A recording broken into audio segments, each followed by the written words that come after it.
Hello everyone, मैं हूं कुमार सोनल, आपका होस्ट, आपका दोस्त, और आपका स्वागत करता हूं अपने इस चैनल पे थॉट्स ऑफ सोनल।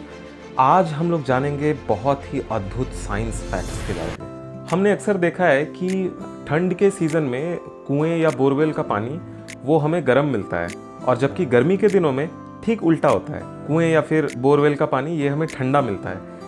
क्या आपको पता है कि एक्चुअली में उस पानी में कोई भी चेंजेस नहीं हुआ रहता है, क्योंकि अर्थ एक बैड कंडक्टर है हीट का। ठीक है, मतलब बाहर का टेम्परेचर जैसा भी रहे उसे कुछ खास फर्क नहीं पड़ता। तो लिटरली होता क्या है कि ठंड के वक्त में ना, क्योंकि बाहर का टेम्परेचर बहुत गिरा हुआ रहता है और अंदर का तो वही रहता है, तो हमें लगता है कि वो पानी गर्म है। जबकि ठीक इसके उलट गर्मियों के दिन में बाहर का टेम्परेचर बहुत हाई रहता है, जबकि अर्थ फिर से उसी टेम्परेचर में रहता है, तो हमें लगता है कि बड़ा ठंडा पानी मिल रहा है। ठीक है, चलिए बढ़ते दूसरे फैक्ट की ओर। आपने ये चीज़ नोटिस किया होगा कि गर्मियों के वक्त में कार या बाइक बहुत इजीली स्टार्ट होता है, वहीं पे ठंड के वक्त में जल्दी स्टार्ट नहीं होता है। पता है क्यों? क्योंकि गर्मियों के वक्त में बैटरी का इंटरनल रेजिस्टेंस डिक्रीज हो गया रहता है, इसीलिए बड़े आसानी से स्टार्ट हो जाता है। वहीं पे ठंड के वक्त पे जो बैटरी का इंटरनल रेजिस्टेंस है वो काफ़ी ज़्यादा हाई रहता है। रेगिस्तान में दिन के वक्त में टेम्परेचर काफ़ी हाई रहता है, और जबकि रात के वक्त बहुत ज़्यादा ठंड रहता है। पता है क्यों? क्योंकि सैंड का जो स्पेसिफिक हीट है ना, ये काफ़ी लो रहता है। स्पेसिफिक हीट यानी कि कोई भी सब्सटेंस का 1 डिग्री टेम्परेचर राइज करने के लिए जितना हीट ज़रूरत होता है ना, इसको बोलते हैं स्पेसिफिक हीट। तो ये सैंड का बहुत लो रहता है, इसीलिए ये बहुत जल्दी से गर्म भी होता है और बहुत ही जल्दी ठंडा भी होता है, और एक्सेस ठंडा होता है और एक्सेस गर्म होता है। इसलिए रेगिस्तानों में दिन के वक्त बहुत ज़्यादा गर्मी रहता है और रात के वक्त एकदम जमा देने वाला, कुल्फी जमा देने वाला ठंड रहता है। कार के रेडिएटर में पानी का इस्तेमाल होता है। पता है क्यों? क्योंकि पानी का स्पेसिफिक हीट कैपेसिटी बहुत हाई रहता है। तो इससे होता क्या है ना कि कार का इंजन जब गर्म होता है तो ये उस गर्मी को एब्जॉर्ब कर लेता है, और क्योंकि बाकी लिक्विड्स के मुकाबले इसी का स्पेसिफिक हीट कैपेसिटी हाई है, तो इसीलिए इसको इस्तेमाल किया जाता है कार के रेडिएटर में। वाटर का वॉल्यूम जो है ना, ये इंक्रीज करता है अगर टेम्परेचर 0 डिग्री से लेके 4 डिग्री के अंदर में है। ठीक है, मतलब 0 डिग्री से जैसे जैसे टेम्परेचर इंक्रीज होता चल रहा है, 0.1, 0.2 ऐसे करते करते 1 डिग्री, 2 डिग्री, 4 डिग्री तक, तो यहाँ पे वाटर का जो वॉल्यूम है वो डिक्रीज होता है। ठीक है, अगर इतना होगा तो वो धीरे धीरे सिकुड़ेगा वॉल्यूम, जबकि 4 डिग्री के बाद से वाटर का वॉल्यूम इंक्रीज होता चलता है जैसे जैसे टेम्परेचर इंक्रीज होगा। मतलब जैसे ही 5 डिग्री, 6 डिग्री, 7 डिग्री ऐसे ऐसे करके टेम्परेचर इंक्रीज होता जाएगा वाटर का, तो वैसे ही उसका वॉल्यूम भी इंक्रीज होता जाएगा।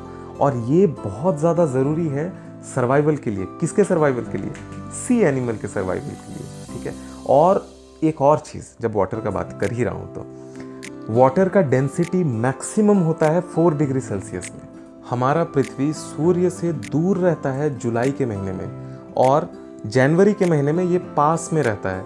फिर भी उल्टा असर देखने को मिलता है कि जुलाई के वक्त में बहुत गर्मी लगता है, जबकि सन से अर्थ का डिस्टेंस उस वक्त में मैक्सिमम होता है, और वहीं पे जनवरी के टाइम पे सन और अर्थ का डिस्टेंस ये मिनिमम होता है, लेकिन फिर भी उस वक्त में ठंड पड़ा हुआ रहता है। पता है क्यों? एक्चुअली होता क्या है ना कि जुलाई के महीने में सन रेज काफ़ी स्टिपली हिट करता है अर्थ को, तो इससे क्या होता है कि उस हीटिंग पॉइंट का टेम्परेचर बहुत ज़्यादा राइज हो जाता है और लाइट ज़्यादा फैलता नहीं है। ठीक है, मतलब कॉन्सेंट्रेटेड ज़्यादा रहता है, तो इसके वजह से उसका टेम्परेचर बढ़ता है। अच्छा, और दिन का वक्त वो ज़्यादा लंबा रहता है, मतलब रात के कंपैरिजन में दिन लंबा रहता है जुलाई के महीने में।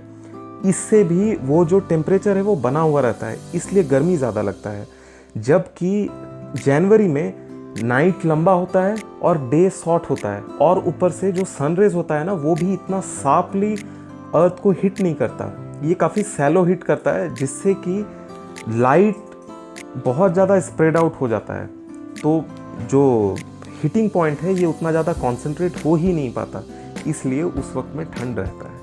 पहले के टाइम पे ना ये पेंडुलम क्लॉक को बहुत ही बेकार माना जाता था, क्योंकि थर्मल एक्सपेंशन की वजह से इसका लेंथ जो है पेंडुलम का वो इंक्रीज हो जाता था, और ये काफ़ी स्लो डाउन हो जाता था समर के टाइम पे, और वहीं पे विंटर में ये काफ़ी फास्ट हो जाता था, तो टाइम सही बताता ही नहीं था। इसीलिए अभी के वक्त में जितने भी पेंडुलम क्लॉक्स हमें देखने को मिलते हैं ना, तो इनका जो पेंडुलम है ये ऐसे मटेरियल से बनाया जाता है जिसमें थर्मल एक्सपेंशन नेग्लिजिबल हो। लिक्विड अमोनिया को यूज किया जाता है रेफ्रिजरेंट के तौर पे। आजकल कार्स में ये जो एयर बैग्स का इस्तेमाल किया जाता है ना ड्राइवर और पैसेंजर के सेफ्टी के लिए, पता है इसके अंदर कौन सा गैस होता है? Sodium azide, NaN3। आपने डायमंड के बारे में तो सुना होगा, लेकिन पता है सिलिकॉन कार्बाइड को आर्टिफिशियल डायमंड बोलते हैं और ये जाना जाता है कार्बोरेंडम के नाम से। पता है आपको हमारे टॉयलेट में से इतना ज़्यादा स्मेल क्यों देता है? या फिर जहाँ पे घोड़ों को रखा जाता है या फिर गायों को रखा जाता है उनके भी टॉयलेट से ये स्मेल देने का रीज़न है यूरिया। और यूरिया का मेन कंपोनेंट है नाइट्रोजन, क्योंकि ऑलमोस्ट 46% यूरिया में नाइट्रोजन होता है। इस वीडियो में बस इतना ही। हम लोग जल्द मिलेंगे एक नए वीडियो में कुछ नए फैक्ट्स के साथ, कुछ नए जानकारियों के साथ। और तब तक के लिए आप देखते रहिए थॉट्स ऑफ सोनल।